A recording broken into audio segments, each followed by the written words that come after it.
是阿尔法却伪装成一个贝塔，只因他有和别人一接触就会吐的病症，因此他也母胎 solo 了20多年。可就在这天，却被一个身娇体软的欧米茄给吃干抹净了。意外的是，这次的触碰居然没有令他恶心想吐的感觉。本以为只是一场露水情缘，没想到俩人竟然成了同事。唐朝是一名职业模特，身为阿尔法的他，从小就不喜欢跟别人有肢体接触，甚至分化5年从未进入过发热期，更是除了她的好闺蜜麻雀外，和其他人一接触就会恶心的想吐。但这不代表着她不行，而是小时候父母的事情让她产生了阴影，因为妈妈发热期意外有了她，所以才不得不结婚。可自打她记事起，父母就时常因为这个问题吵架，而每当这时，她都会默默逃出那个令人窒息的家。也因此，她本能的排斥发热期，因为那种感觉会让人的感情不受控制，成为一个只知道略的工具。所以她发誓自己绝不会成为那样的人。于是她便把自己伪装成贝塔生活。可没想到的是，上班第一天就发生了意外。这天晚上拍摄完杂志，唐朝刚在洗手间卸完了妆，就听到门口传来砰的一声。他好奇的抬眼看去，就看到一个走路跌跌撞撞的金发美女。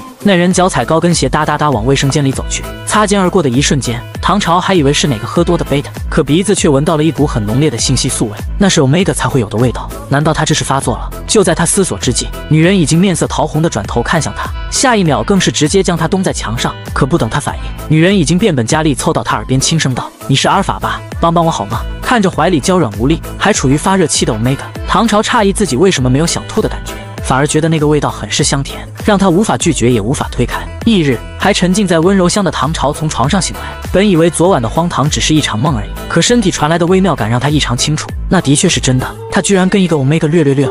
一想到这，他的脸颊止不住的泛红。这时手机叮咚声拉回了他的思绪，唐朝拿起一看，直呼糟糕，上班迟到还被公司大魔王给带到了。但很快他便收拾好自己来到公司，刚到门口，明姐就招呼他快过去，而旁边似乎还站着一个人。但唐朝也没多想，只是卑微的低头为自己迟到的事道歉。但抬头的一瞬间，就看那个金发美女，这不就是昨晚的那个 Omega 吗？可女人脸上表情却很是淡然，所以唐朝一时有点不确定是不是她。随即明姐赶忙介绍说，这是新来的模特李知旭，从今天开始会和你一起负责同品牌时装，你带一下人家。说罢又笑眯眯地向李知旭介绍，他就是刚刚跟你说的那个唐朝。就在两人说话间，唐朝又把昨晚的事情温习了一遍，还想着自己到底该怎么面对才好，谁料那人竟还主动伸出手，你好，初次见面，请多关照。唐朝只好礼貌地握手表示都好说，但心里却不禁疑惑，难道这人没认出自己吗？还说什么初次见面，难道是自己认错人了吗？可看着女人那姣好身形，却莫名和昨晚的影子重叠在一起，又想到公司的合同只招收贝塔，这让唐朝直觉感觉到不对劲。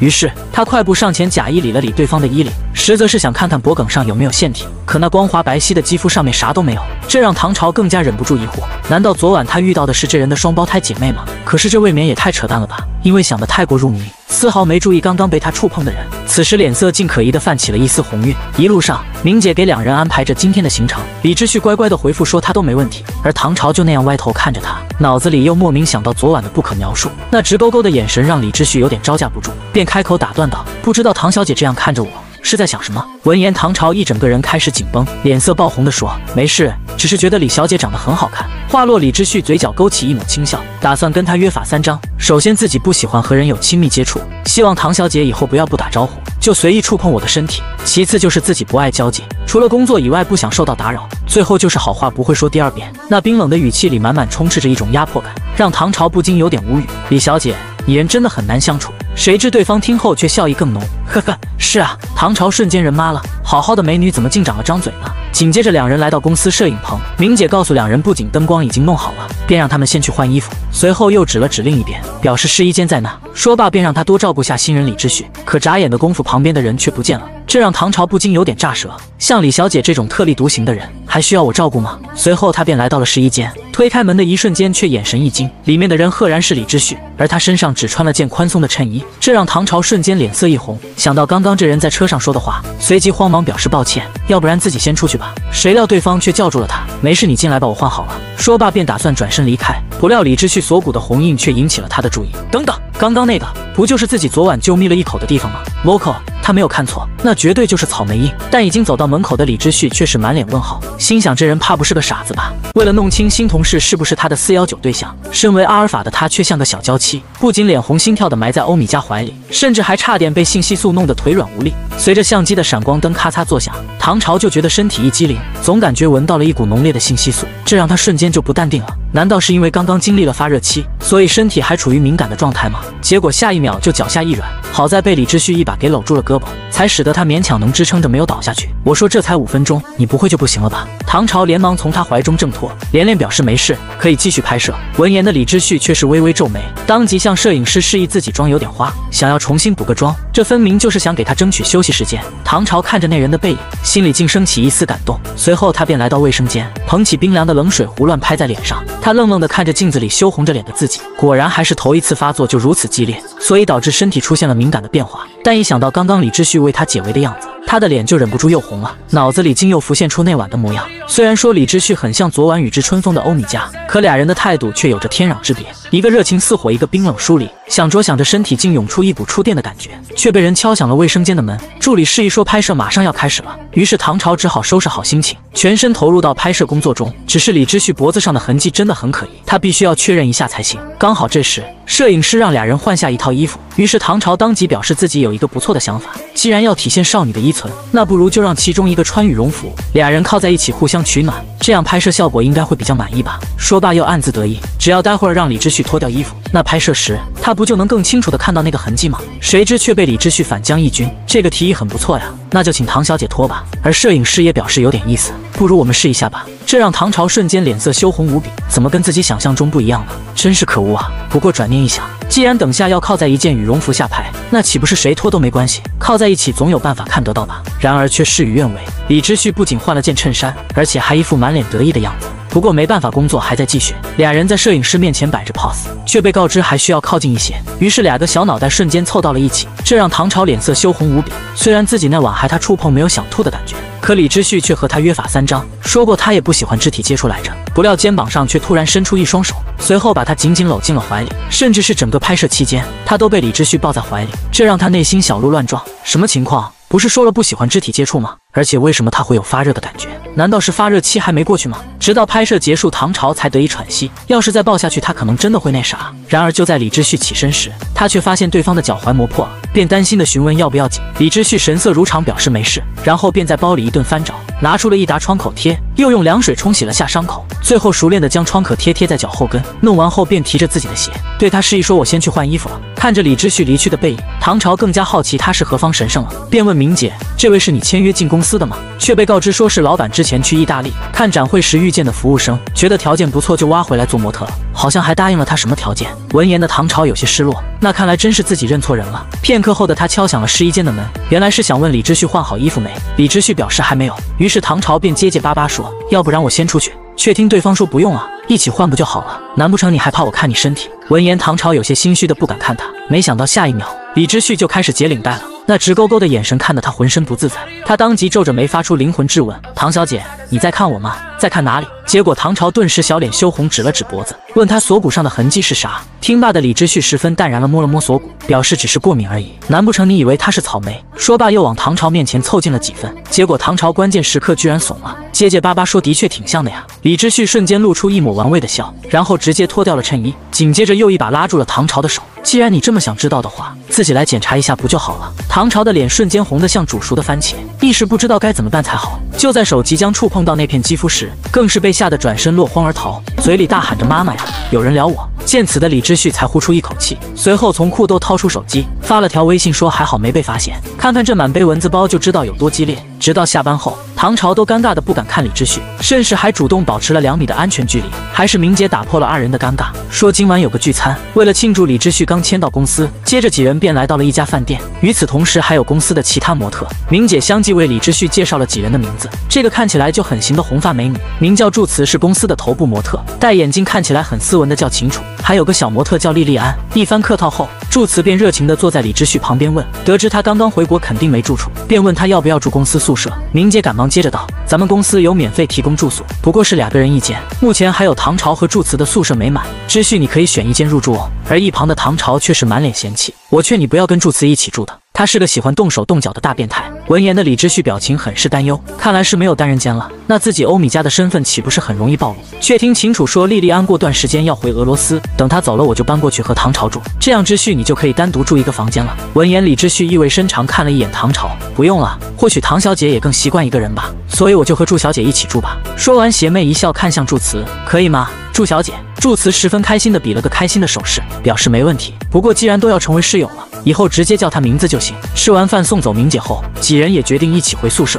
这时莉莉安却突然抓住了李知旭的手，表示今晚要知旭姐姐牵着回家。身后的唐朝刚想制止，没想到李知旭并没有觉得不适，反而还很乐意。祝慈也是揉了揉莉莉安的头，小小年纪就会聊姐姐了，长大了怕是会分化成不得了的阿尔法吧。然而莉莉安却说自己想分化成欧米伽，这让在场的所有人很是不理解为什么。就听莉莉安嘿嘿一笑，因为欧米伽都长得很漂亮，就像知旭姐姐一样。不得不说这孩子真的很有眼光。但秦楚却说公司只招手背的，所以你知旭姐姐不是欧米伽哦。而李知旭本人却是沉默不语。片刻后，几人到达了宿舍，互相道了晚安。而李知旭则是选择了和祝慈一间。一开始听说俩人一间时，他还是有点担心的，没想到竟然是一人一个房间，这让李知旭不由得松了口气。而祝慈却注意到他戴的手表，脸色瞬间渗出一滴冷汗，很是急切地问李知旭这块表是哪买的。闻言的李知旭表情都变得柔和，他呀，是我姐姐送我的。听闻此话的祝慈却没再多问，转身表示让自己要去洗澡了，你自己先参观一下房间吧。接着门砰的就关上了。浴室内祝慈仰着头长长的舒了口气，咱就是说这表情很有故事啊。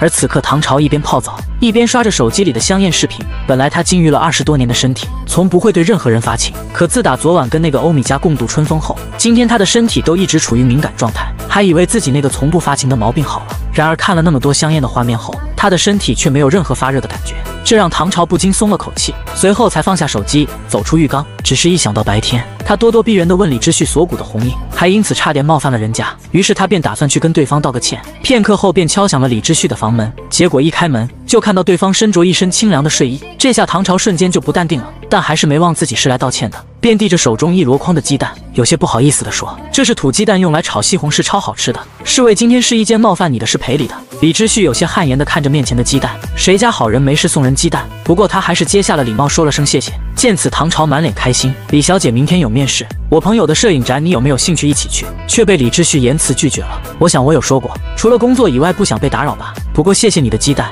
晚安。然后房门砰的一声就关上了，这让唐朝有些无语，真是冷酷无情的女人。